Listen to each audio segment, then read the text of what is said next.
अस्सलामुअलैकुम वरहमतुल्लाहि वबरकातुहू। अल्लाह तबारक व तआला दे सोहने ते बबरकत नाम तो शुरू करना जिहड़ा तमाम जहाना दा मालिक है। ते बेलियो ते सजनों की हाल है तुहाडा। मैं उम्मीद करना कि तुसी सारे ठीक ठाक हो ते अल्लाह तबारक व तआला तुहाडे ते हज़ारां नेमतां ते बरकतां दा नज़ूल फरमाए। ते सोहणिओ भी तुसी मेरा यूट्यूब चैनल रज़फ़र इकबाल ट्रिपल के वेख रहे हो तो मेरे चैनल को सबसक्राइब भी करना है, लाइक भी करना है ते बैल आइकन लाजमी दबा लेना है। ते अज की गल शुरू करने हैं। गल इस तरह है भी किसी दरिया के किनारे ना बड़ा घना ते बड़ा सोहना जंगल होंदा है ते उस जंगल दे विच ना एक शेर की हुक्मरानी होंदी है। शेर बादशाह होंदा है ते जिहड़ा शेर बादशाह होंदा है ना बड़ा तकब्बुर उहदे च होंदा है, बड़ा मगरूर होंदा है। ते एक दिन ना इस तरह होंदा है भी वो अपने वजीरां नूं नाल लेके ना शेर ते अपने जंगल दे विच जंगल दा दौरा करदा है। ते जदों दौरा करदा है की वेखदा है कि अग्गों जिहड़ी उहदी खाला बिल्ली है ना वो आ रही होंदी है। ते जदों बिल्ली आ रही होंदी है तो शेर बिल्ली नूं आखदा है कि खाला बिल्ली है तेरी हालत इस तरह, तेरा हाल किन्ने कीता है। तो जिहड़ी बिल्ली है ना वो दसदी है भी जिहड़ा ये मेरा हाल है ना एक इंसान ने मेरा हाल किया है तो मेरे नाल उन्हें बुरा सलूक किया है।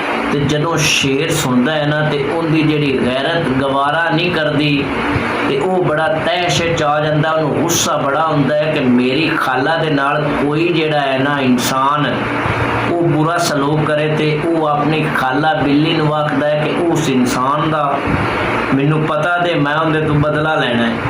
तो जदों शेर इतनी गल करदा है ना तो जिहड़ी उहदी खाला बिल्ली होंदी है वो उहनूं बड़ा समझाउंदी है कि जिहड़ा इंसान है वो बड़ा खतरनाक है, वो ठीक नहीं है तो उनके तो बचना चाहिए। लेकिन जिहड़ा शेर है ना उनका मजीद गुस्सा ज़्यादा होता जाता है तो वो इस गल ते इसरार करता है भी तू उनका मैनू पता दे, उन्होंने मैनू विखा मैं उनके तो तेरा बदला लेना है। मुख्तसर बिल्ली शेर नूं लेके उस किसान ले जाती तो जदों उस इंसान ते किसान कोल जाते ने ना तो की वेखते हैं कि वह ना लकड़ां दा काम करता पिया हुंदा है।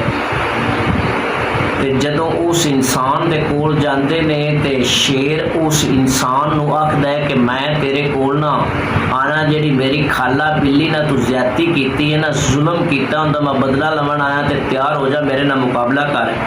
ते इंसान हुंदा है ते वो आखदा है भी थोड़ी देर ठहर जा मैं तेरे नाल मुकाबला करना। ऐ जिहड़ियां लकड़ां ते ऐ समान है ना ये मैं अपनी उस झोंपड़ी दे विच रख आउणा ते फिर मैं तेरे नाल मुकाबला करना, तेरा सामना करना। लेकिन शेर पता है अगू की गल करदा है, वो आखदा है कि मैं किस तरह तेरे ते यकीन करा कि तू ये समान रख के वापस आ जाएगा। हो सकता है तू उतों नस जाए तो अगू जिहड़ा वो इंसान है वो आखदा है कि हाँ मैनू पता चल गया है, तेरा ज़हन बनया खोता है कि मैं लकड़ी रखन जावां या समान रखन जावां तो पिछू तू नस जावे, तू मेरे नाल मुकाबला नहीं करना चाहना है। जदों इंसान ने शेर नूं मजीद तैश ते गुस्सा दिवाया ना तो जिहड़ी बिल्ली है उनके जहन दे विच तरकीब एक आई, उस आख्या मेरी गल सुनो, इस तरह करने हैं कि शेर नूं इस दरखत दे नाल बन दिंदे हैं ते बन के ना तू लकड़ा रखन झोंपड़ी च वग जावीं ते जदों तू वापस आवेगा ना तो शेर नूं आपां खोल देवांगे तो फिर तुसीं मुकाबला कर लवे जी।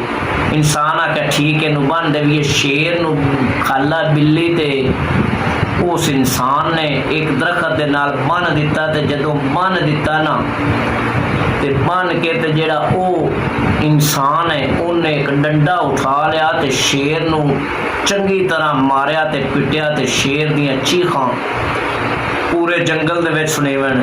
ते जदों शेर दी हाल ते बोबो ना शेर माफिया मंगे ते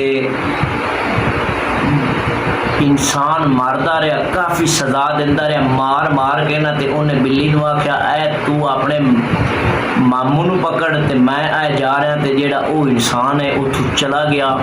ते दोस्तों ते बेलियो पिछू बिल्ली ने अपने मामू नूं की गल कीती होएगी ये तुसीं समझ गए होने हो। ते गल मेरी सुनाउण दा मकसद ते मतलब ये है ਤੇ ਜਿਹੜਾ ਗਰੂਰ ਤੇ ਤਕੱਬੁਰ ਹੁੰਦਾ ਹੈ ਨਾ, ਇਹਨੇ ਬੜਿਆਂ ਬੜਿਆਂ ਬਾਦਸ਼ਾਹਾਂ ਨੂੰ ਨਹੀਂ ਛੱਡਿਆ, ਉਹਨਾਂ ਨੂੰ ਮਿੱਟੀ ਤੇ ਖਾਕ ਦੇ ਵਿੱਚ ਮਿਲਾ ਦਿੱਤਾ ਹੈ। ਤੇ ਮੈਂ ਤੂੰ ਕੀ ਹੁੰਨੇ ਆ, ਤੇ ਇਸ ਵਾਸਤੇ ਗਰੂਰ ਤੇ ਤਕੱਬਰ ਤੋਂ ਬਚਣਾ ਚਾਹੀਦਾ ਹੈ ਕਿ ਇਹ ਹੀ ਹਮੇਸ਼ਾ ਫਿਸਾਦ ਦੀ ਜੜ ਹੁੰਦਾ ਹੈ, ਤੇ ਇਹ ਬੰਦੇ ਦੀ ਤਾਕਤ ਤੇ ਬੰਦੇ ਨੂੰ ਗਰੂਰ ਤੇ ਤਕੱਬੁਰ ਖਤਮ ਕਰ ਦਿੰਦਾ ਹੈ, ਮਿੱਟੀ 'ਚ ਮਿਲਾ ਦਿੰਦਾ ਹੈ।